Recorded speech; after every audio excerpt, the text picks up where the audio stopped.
नमस्कार.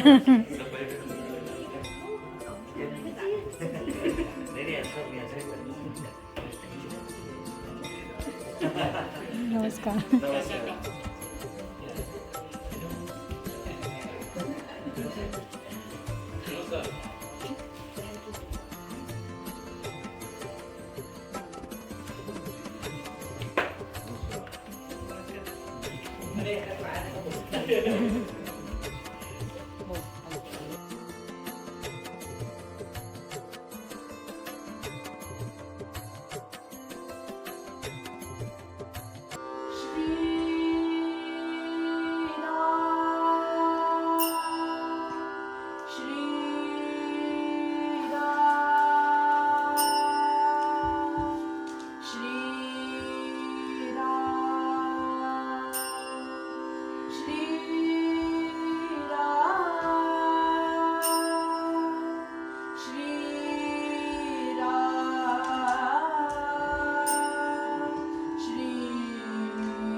Rama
पुण्यामध्ये एक टीचर आहे, त्यांचं नाव वर्षा कांबळे.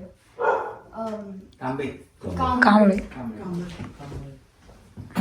मी पण त्याच्यावर सगळं शिकतात. सुंदर. मस्त. आणि आमच्या ढोलताशा टीम मधले हे लीडर्स आहेत. ताशा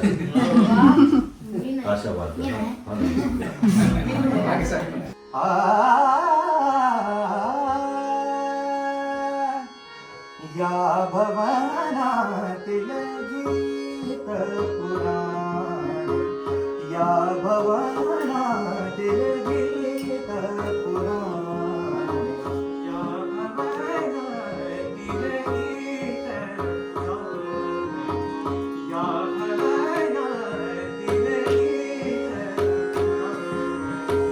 मवाळ हळवे सूर जाऊया, मवाळ हळवे सूर जाऊया, मवाळ हळवे सूर, मवाळ हळवे सूर,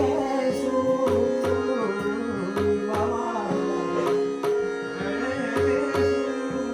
या भवनातील गीत, भवनातील गीत, भवनातील गीत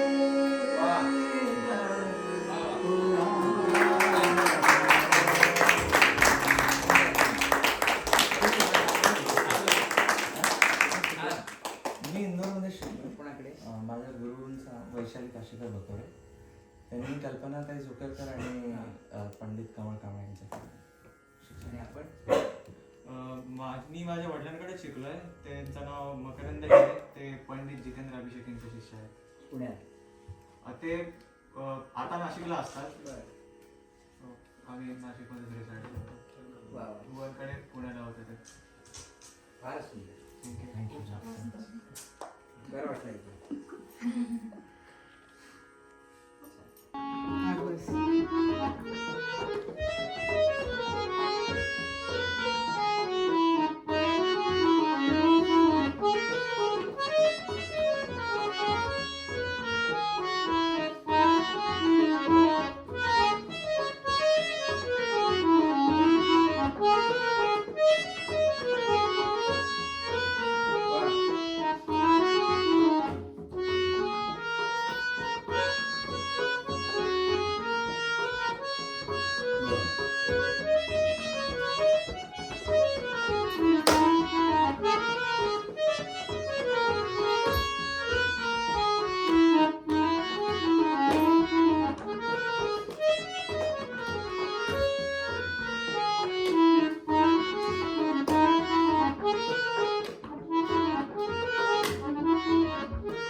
कुठलं आहे? हो.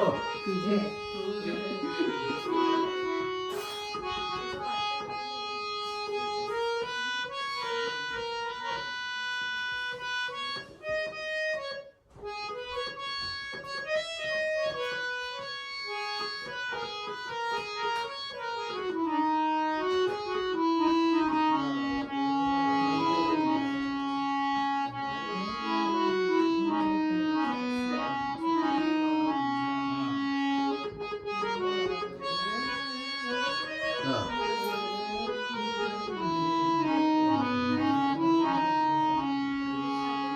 वा. म्हणजे अमेरिका एवढ्या लांब भारतापासून येऊन एवढं तुम्ही सगळ्यांनी त्यांनी टिकवलं हे महत्वाचं. तुम्ही त्याला उत्तेजन दिलंय, प्रोत्साहन दिलंय. ते जास्त हो. आणि नाही, यांना दादा आहेत त्याच्यामुळे ते मग त्याच्यामुळेच ना. सांगतात ते नाव गोळा सांगा करतात म्हणतात.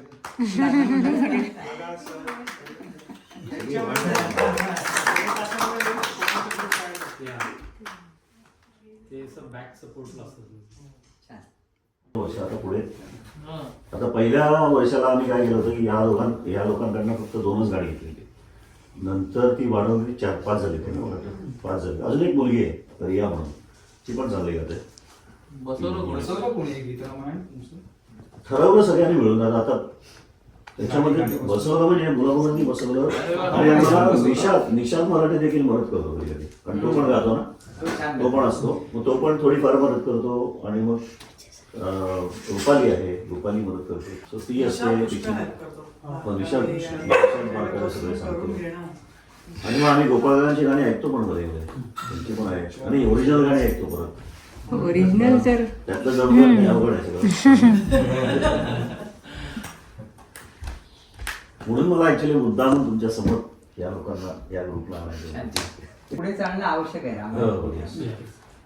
आता पुढच्या प्रोग्रामला आम्ही पहिला हाफ फक्त मुलाचा याला केलं होतं. पहिला हाफ. आता पुढच्या वेळेला अजून थोडं पहिला हाफ आणि आणखीन थोडं, आणि मग नंतर सगळे मोठे लोक गायब होणार.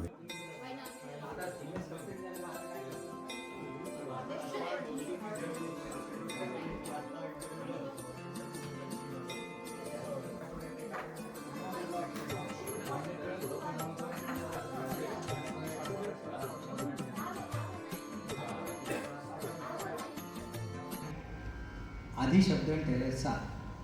नंतर त्यांनी काही वेळेला आधी चाल तयार केली. आता हे धुंदी गायना आधी चाल आहे, कारण त्याच्या आधी एक चित्रपट आला तर मुंबईचा जावं, का रे दुरावा का रे आवडला. तर ह्या पिक्चरच्या प्रोड्युसरना तसंच गाणं हवं होतं, म्हणून बाबूजींनी आधी चाल बांधली आणि जगदीश किवडकरांनी शब्द लिहिले. तर माझ्या मनात एक चाल आली ती पुढे 1980-81च्या वेळी. आणि तो यमन होता, पण यमनमध्ये एक स्वर बदलला की त्याचा पूर्वा कल्याण होता. आता कसं आहे,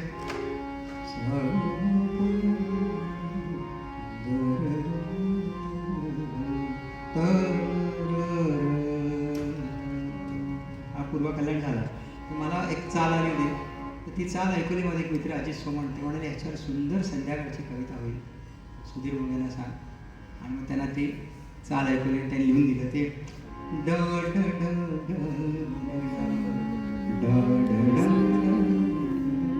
त्याने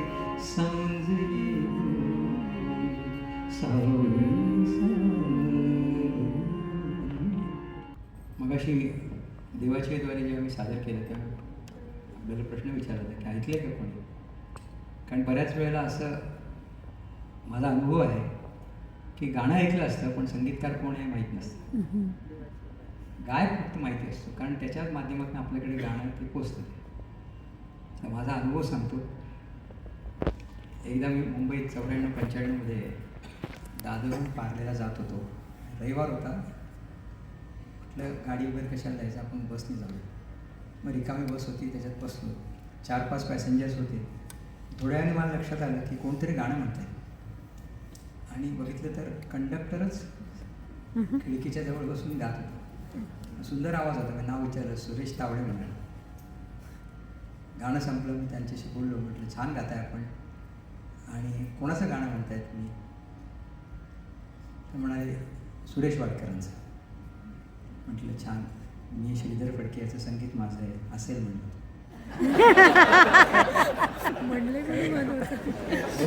आणि इथे संगीतकार असतील तर त्यांनी पहिल्यांदा आपलं ते गाणं असं होतं.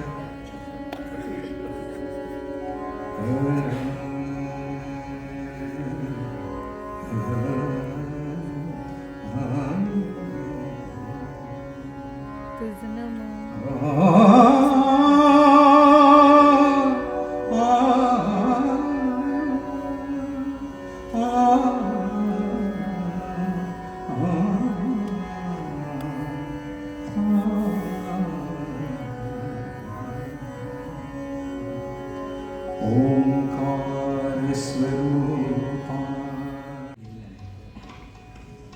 शब्द ज्योती केलं केली.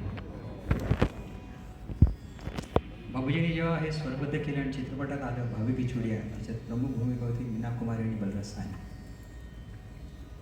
आणि त्यावेळेला तिथे एक संस्था आहे मुंबईमध्ये सूरसिंगार संसद. ते दरवर्षी सर्वोत्कृष्ट हिंदी चित्रपट किंवा मराठी चित्रपटातील शास्त्रीय संगीतावर आधारित गीताला पारितोषिक देतात. तर त्यावर्षी पहिल्या वर्षीचं पहिलं पारितोषिक बाबूजींना मिळालं, सूरसिंगार संसद.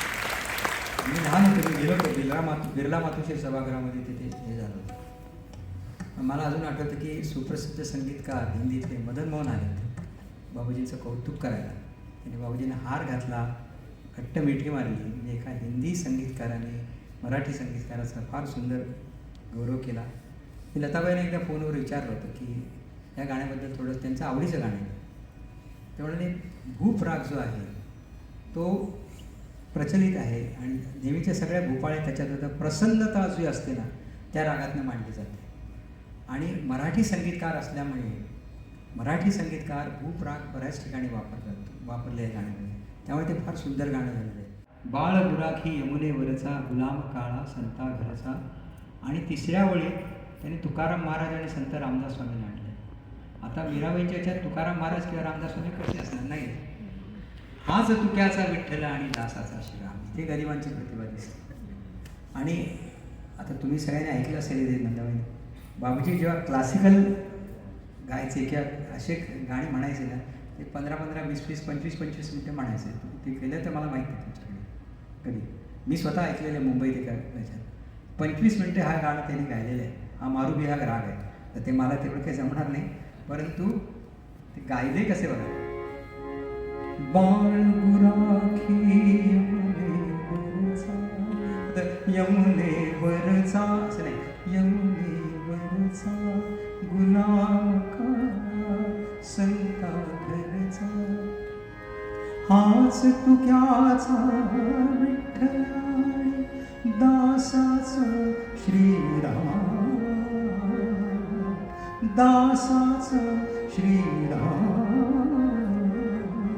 विकत घेतला श्याम.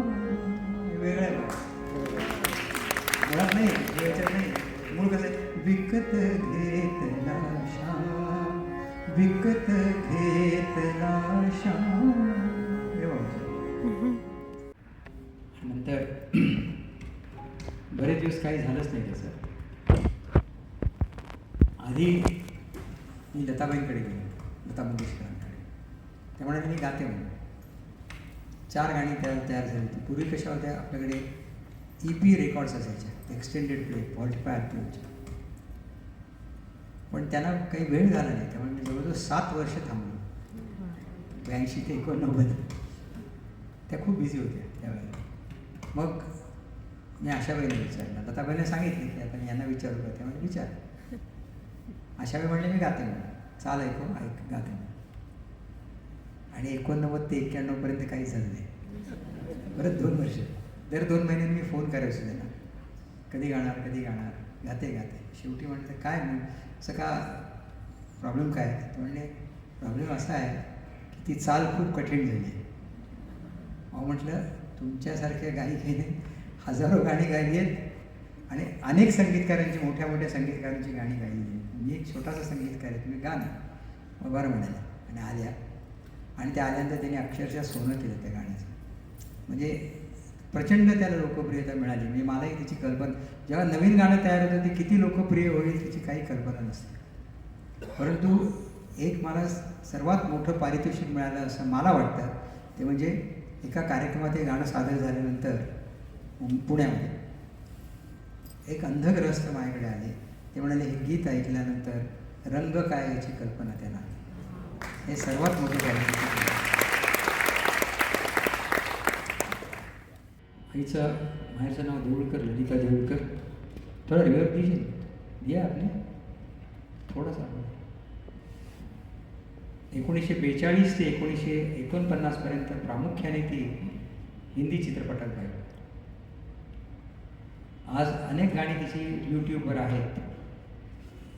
ललिता देऊळकर, मोहम्मद रफी आणि सी रामचंद्र किंवा एस डी बर्मन किंवा गुलाम हैदर किंवा शंकरराव कुलकर्णी ही नावं टाकली की गाणी मिळतील तुम्हाला.